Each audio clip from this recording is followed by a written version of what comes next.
요한복음에는 7이라는 숫자와 밀접하다 하는 말씀을 여러 번 드렸는데 기억하시나 모르겠어요.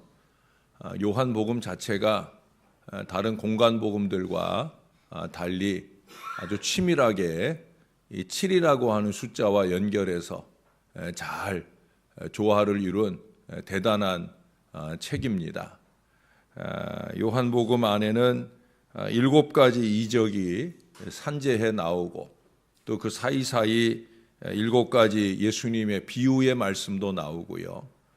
또 그 비유와 더하여서 예수님의 7가지 설교도 나오고 또 여기저기서 예수님이 7번에 걸쳐서 나는 선한 목자다라는 식으로 예수님이 자기 선언을 하는, 헬라어로 말하면 에고에이미라는 이 표현을 통해서 영어로 말하면 I am이라고 하는 말이에요. 그렇게 자기를 7번에 걸쳐서 선언하시는 그런 말씀도 나옵니다. 뿐만 아니라 요한복음에는 7번에 걸친 신앙의 고백, 특별히 예수님을 향한 이 신앙의 고백이 나오게 됩니다.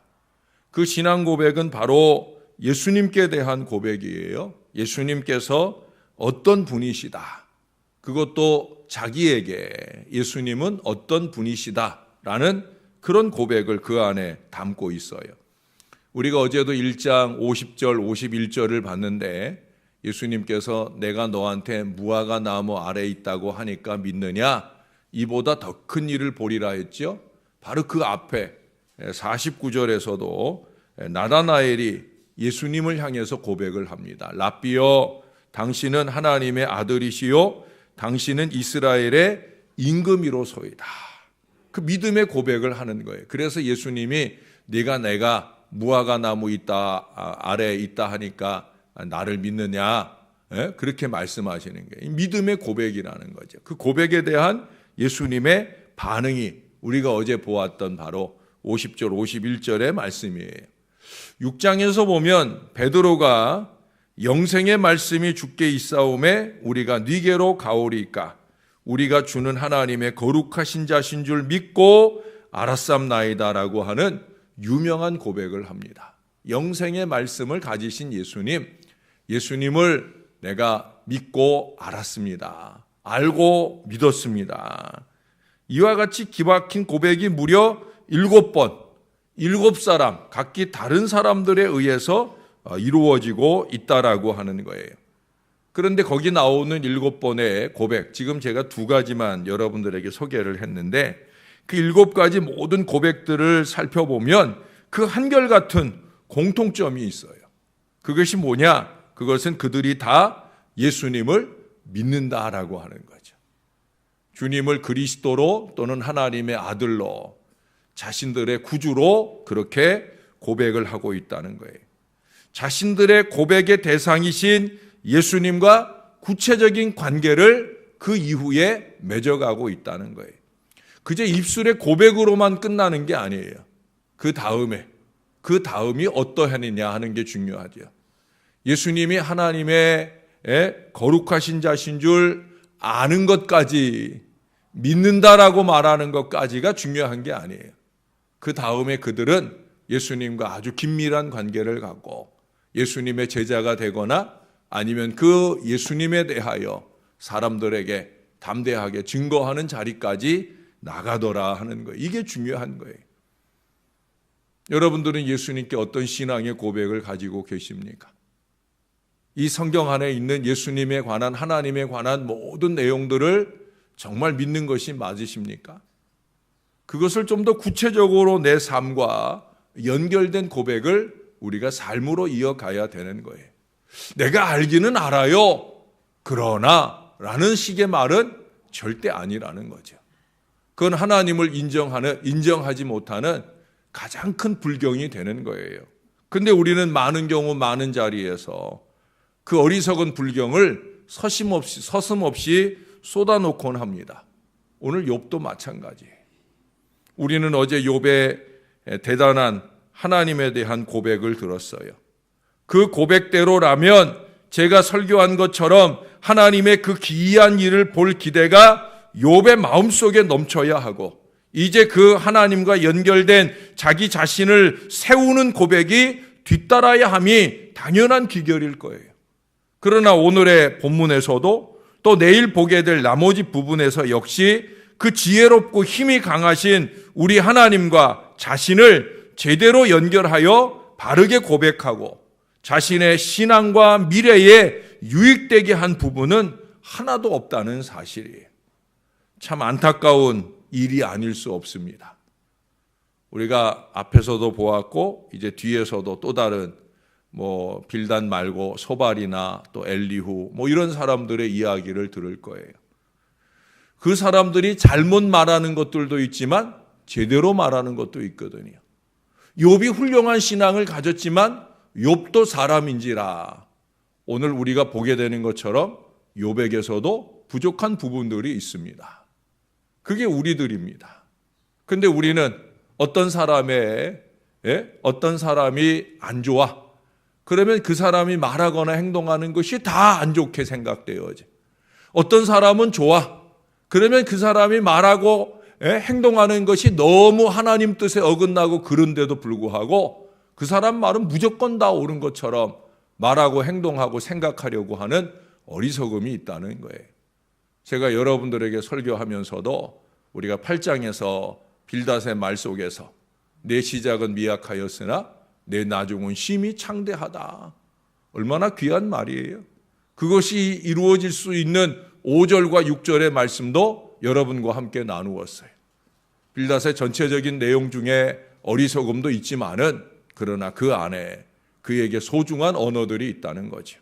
욥도 마찬가지예요. 우리에게 기감이 될 만한 대단한 믿음, 우리 중 어느 누구도 욥과 비교해서 더 낫다고 말할 수 없는 그런 대단한 믿음이 욥에게 있는 것 사실입니다. 그러나 오늘 본문의 내용들을 냉정하게 보면 그에게 참 안타까운 부분이 있고 이런 부분들을 우리가 반면교사로 삼아서 우리는 그리하지 않도록 적어도 하나님 앞에서 하나님을 향해서는 우리가 이런 어리석음을 저질러서는 안 된다 하는 교훈을 얻어야 할 것입니다. 그는 어제 하나님의 전능성을 말했죠. 그러면서 그 전능성에 비교해서 자신을 너무 비하시킨 나머지 하나님을 가까이 할 수 없는 분처럼 그저 하나님은 높고 대단하셔서 우리가 감히 그에게 범접할 수 없는 그런 하나님인 것처럼 말하고 있어요. 여러분, 성경의 이사야 57장 15절에 보면 이런 말씀이 있어요. 지극히 존귀하며 영원히 거하시며 거룩하다 이름하는 이가 이와 같이 말씀하시되 내가 높고 거룩한 곳에 있으며. 전에 성경에서는 이 표현들을 지존무상하다, 하나님 위에 아무것도 존재하지 않는 가장 최극상의 존재가 바로 하나님이시다. 그건 맞습니다. 가장 높은 곳에 계신 분이 하나님이에요. 그런데 여러분, 하나님은 그렇게 가장 높은 곳에 계셔서 우리가 감히 가까이 하기에는 너무 먼 하나님이 아니에요. 그 다음에 뭐라고 얘기하느냐? 또한 통회하고 마음이 겸손한 자와 함께 있나니 이는 겸손한 자의 영을 소생시키며 통회하는 자의 마음을 소생시키려 함이라. 이게 사실은 은혜지요. 하나님은 가장 높은 곳에 계시는 분이에요. 여러분 중에 혹시 대통령 한 번이라도 만나본 분 있어요?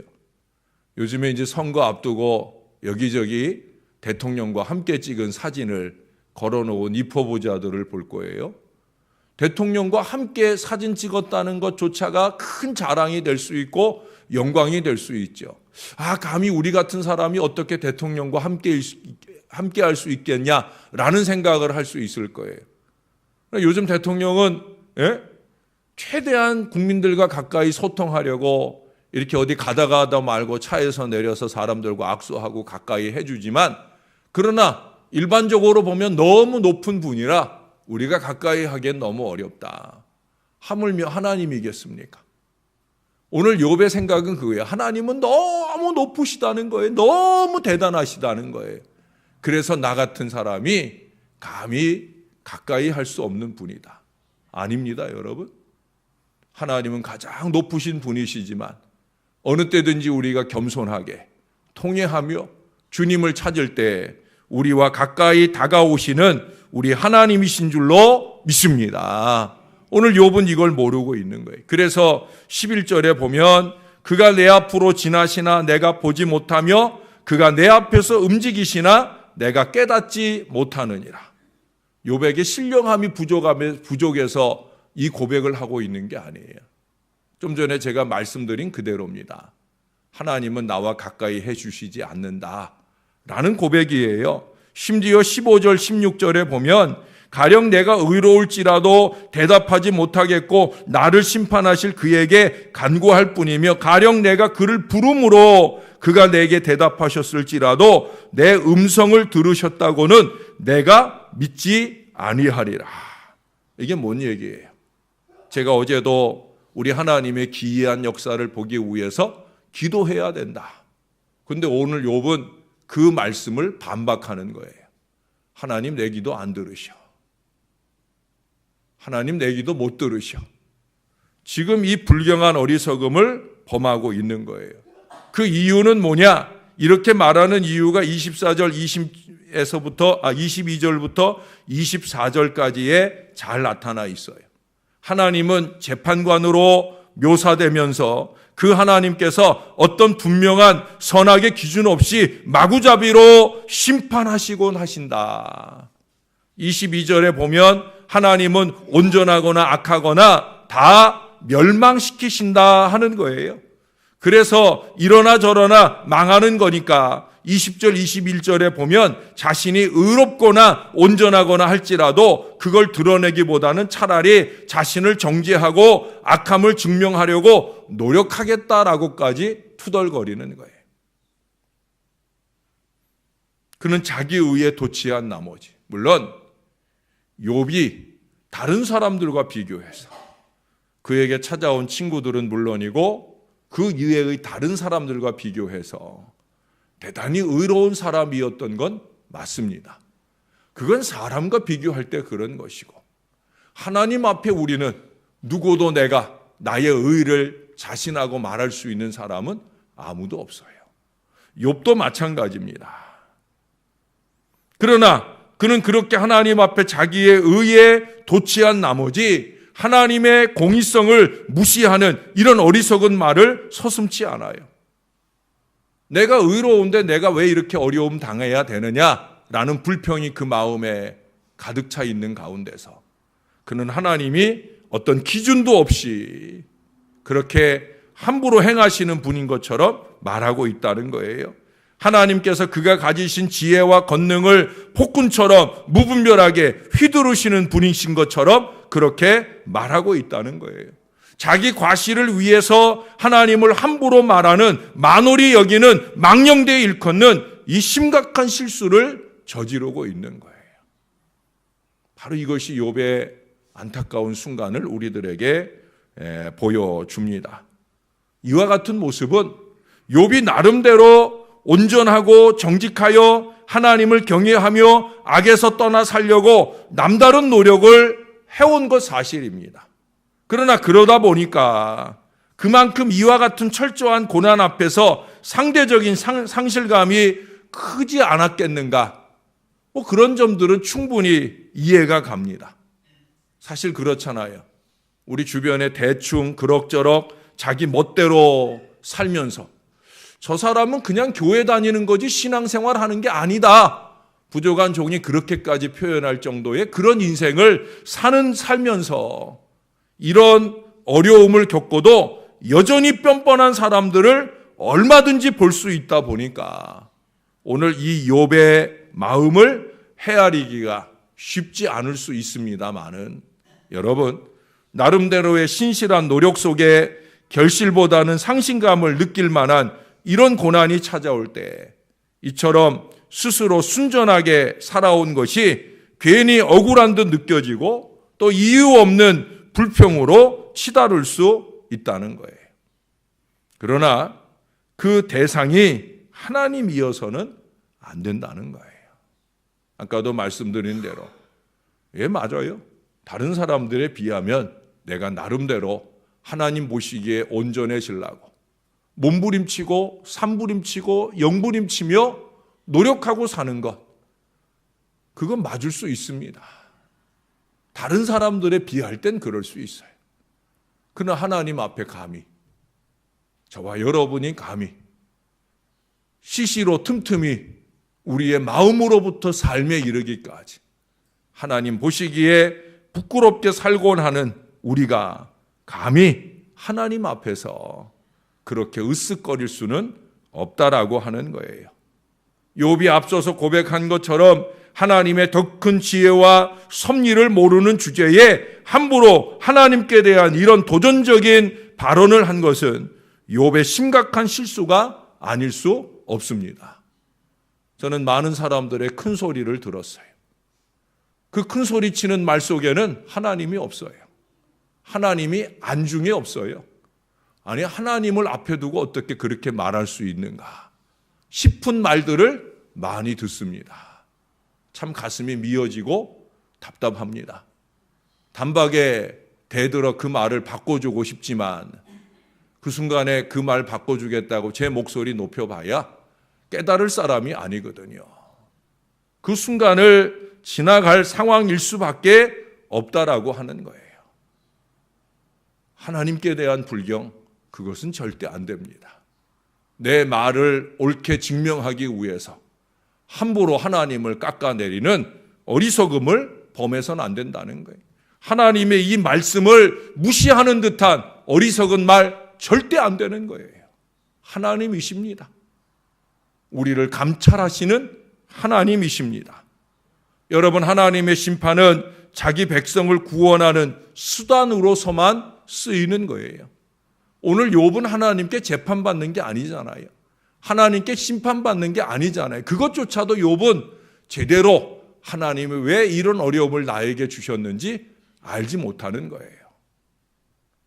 하나님은 왜 이런 심판을 욥에게 주셨겠어요? 이런 어려움을 욥에게 주셨겠어요? 오늘 저와 여러분일 수 있습니다. 오늘 저와 여러분들을 위해서일 수 있습니다. 여러분, 구약의 모든 내용들, 신약의 모든 내용들 속에 나타나는 하나님의 심판은 당신의 백성들을 위한 악한 무리들에 대한 그런 심판일 경우가 대부분이잖아요. 출애굽할 때 하나님은 이스라엘 백성들의 구원을 위해 어쩔 수 없이 이스라엘을 치기 위해 달려오는 바로와 그의 군대를 한 번에 홍해 바다에 잠재우실 수밖에 없는 그런 심판을 쏟아 놓으셔요. 가나안에 들어가 가나안을 정복해가는 이스라엘 백성들을 위해 가나안의 이방 족속들, 우상 숭배에 젖어 있는 그 족속들을 진멸하시는 것도, 또 다윗의 승승장구를 위해서, 그 다윗의 등극을 위해서 심판하시는 그 모든 여정도 다 마찬가지예요. 이것을 모른 채 감히 인간의 한계에 있는 의, 그것도 자기 기준에서의 의를 근거로 해서 우리 하나님의 섭리를 무시하는 이런 어리석음은 심각한 잘못이 아닐 수 없습니다. 여러분, 제가 드리는 이 말씀을 잊지 마셔요. 절대선은 하나님이십니다. 절대선, 어느 순간에도 흔들림 없이 선, 그것은 바로 하나님이셔요. 여러분 앞에 큰 소리치며 설교하는 이 김용준 목사도 선의 기준일 수는 없잖아요. 저나 여러분 누구나 다 시시로 때때로 상대적인 악을 그 마음에 품게 되는 거예요. 제가 아버지의 마음을 가지고 여러분들을 목양하려고 노력하고 몸부림치지만 상대적인 악이 저의 마음속에도 꿈틀댈 때가 있어요. 지렁이도 밟으면 꿈틀하는 것처럼 우리가 지렁이보다 나은 인간이기에 나는 그를 선히 대했으나 그는 나를 악하게 대할 때, 나는 그를 아버지의 마음으로 대하는데 그는 나를 원수처럼 대하는 순간을 만날 때, 나는 하나님의 뜻을 받들어 하나님의 목회를 하려고 하는데 그들은 이 하나님의 목회를 어그러뜨리려고 할 때 왜 저의 마음 가운데 인간적인 꿈틀하는 마음이 안 일어나겠습니까? 그래, 우리는 절대 선일 수 없는 거예요. 우리는 부족한 인간일 수밖에 없는 거예요. 절대선은 하나님뿐입니다. 하나님 이외에 그 누구도 완전한 선을 주장하며 무죄를 말할 수 없는 거예요. 저도 죄인입니다. 우리는 그저 은혜를 누릴 뿐입니다. 우리의 어떤 최악의 상황도 하나님의 최선이라고 말할 수밖에 없는 것이 바로 저와 여러분 죄인들의 자리라는 거예요. 내가 처한 자리가 다른 사람과 비교해서 조금 어렵다고 해서 내가 지금 최악에 있다고 그 최악으로 이끄신 분이 하나님이시라고 하나님을 향해 삿대질을 해대는 어리석음을 절대로 범해서는 안 된다라고 하는 거예요. 바울이 자기 육체의 가시를 자신에게 족한 하나님의 은혜로 깨닫게 되는 그 은혜가 저와 여러분에게도 필요하다는 거예요. 지금 우리가 사는 현재가 때로는 경제적 어려움으로 우겨쌈을 당하고 때로는 억울한 말로 우겨쌈을 당하는 그 답답한 순간을 만날지라도 저나 여러분은 잊지 말아야 돼요. 내 은혜가 내게 족하다 하신 이 하나님의 선언을 잊지 말아야 돼요. 나는 어렵고 힘들지만 이 어렵고 힘든 이 상황을 주실 수밖에 없는 것이 우리 하나님의 최선이다.